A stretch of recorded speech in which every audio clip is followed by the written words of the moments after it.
Osservando questi lanci, vengono spontanee delle domande. Qual è il segreto per raggiungere questi livelli di esecuzione tecnica? Qual è il percorso corretto per far acquisire dei giovani aspiranti martellisti o martelliste gli elementi essenziali del gesto? Delle semplici considerazioni ci possono aiutare a costruire una corretta progressione. Le gambe sono il motore del movimento e permettono l'accelerazione dell'attrezzo. Il busto deve assecondare questa funzione mantenendo una torsione. Le braccia devono essere decontratte per favorire l'orbita più ampia possibile e quindi l'accelerazione.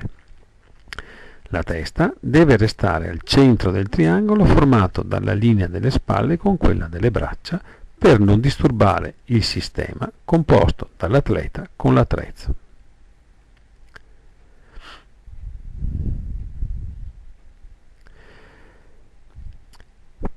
Per aiutare i giovani nell'apprendimento occorre proporre inizialmente l'esecuzione dei preliminari con orbita piatta, perché oltre a facilitare l'equilibrio e l'esecuzione dell'esercizio stesso, permette di concentrare l'attenzione sulla torsione, che sarà il presupposto essenziale per permettere agli arti inferiori di accelerare l'attrezzo.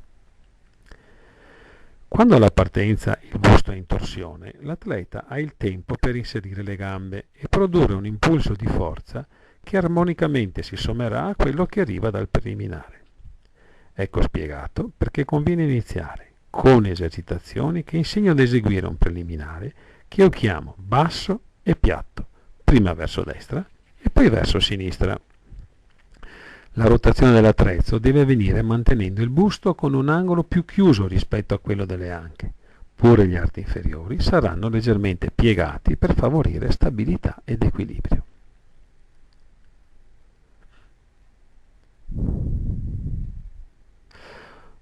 Una volta appreso l'esercizio e fissata la posizione, si può passare ad eseguire il preliminare alto, ma con orbita piatta.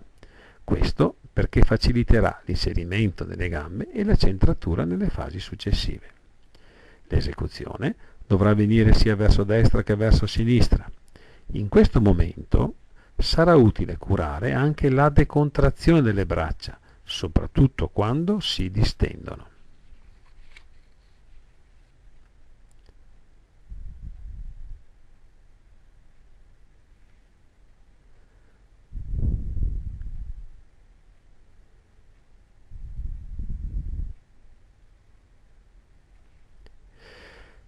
Si può passare ora a collegare il preliminare con il giro. Il preliminare sarà basso. Il giro all'inizio può essere eseguito con una semplice camminata in circolo, però con l'attenzione di mantenere la torsione. Nella sequenza conviene abbinare ad un preliminare un solo giro.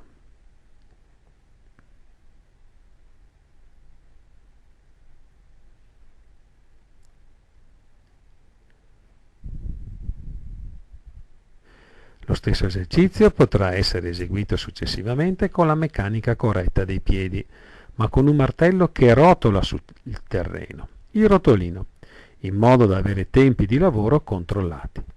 L'azione deve essere fatta mantenendo il busto in torsione sulle anche, per permettere un grande impegno delle gambe.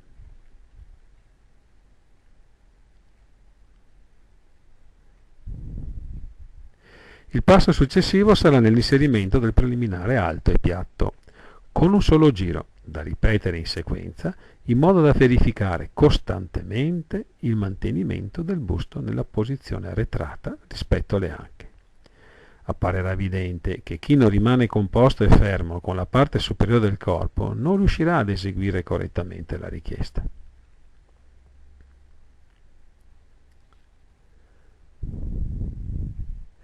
Possiamo ora aumentare il numero dei giri, 3, ma facilitando la partenza col preliminare basso e piatto. La richiesta dovrà essere quella di iniziare e terminare i giri sempre con il busto in torsione. La verifica della buona riuscita è rappresentata da un preliminare ben fatto alla fine della sequenza.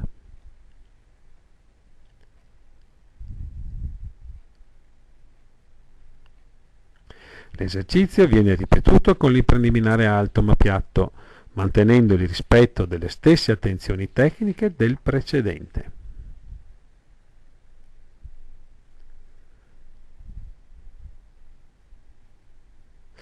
La sequenza va rifatta quando il tecnico ritiene che non sia stata soddisfatta la richiesta, per esempio a causa di un'azione incompleta da parte dei piedi o di poco equilibrio, oppure di eccessiva tensione nella parte superiore.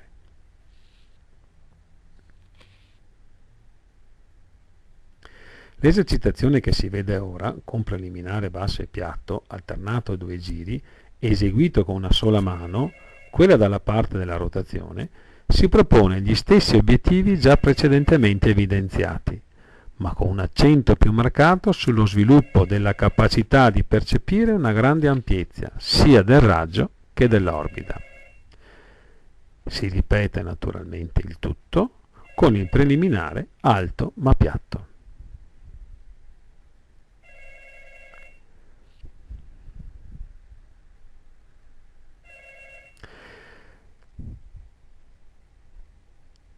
Nella fase successiva si aumentano il numero dei giri, portandoli a 3 o 4, in base alle capacità del singolo atleta. L'attenzione deve rimanere sempre nella ricerca di un'orbita più lunga possibile, quando l'atleta si trova nella fase di doppio appoggio.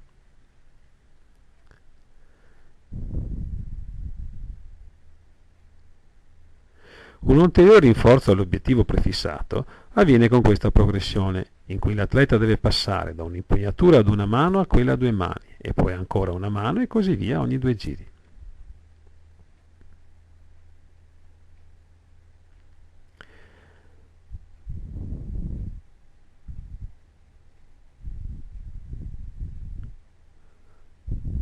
Si può ripetere ancora il tutto, ma facendo attenzione ad iniziare e finire con un preliminare alto.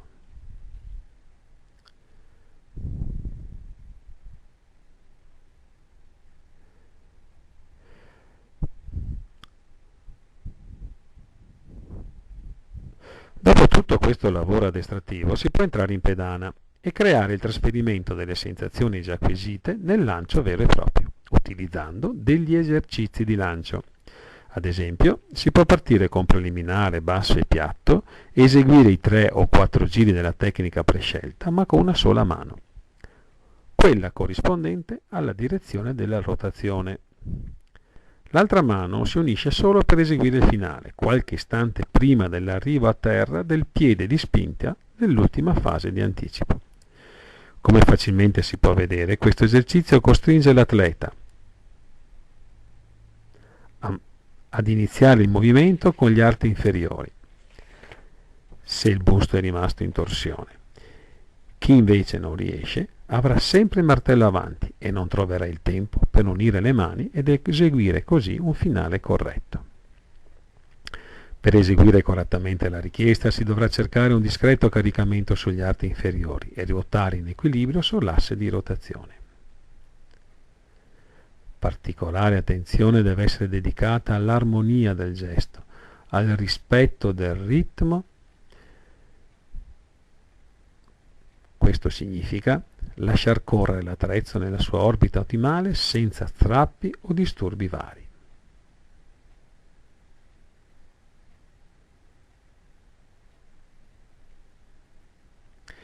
L'esecuzione più riuscita è quella di chi mantiene il busto e le braccia ferme e rilassate, lasciando tutto il lavoro dinamico a carico delle gambe e dei piedi. Il rispetto di questi elementi consente di arrivare in equilibrio e in torsione all'ultimo anticipo.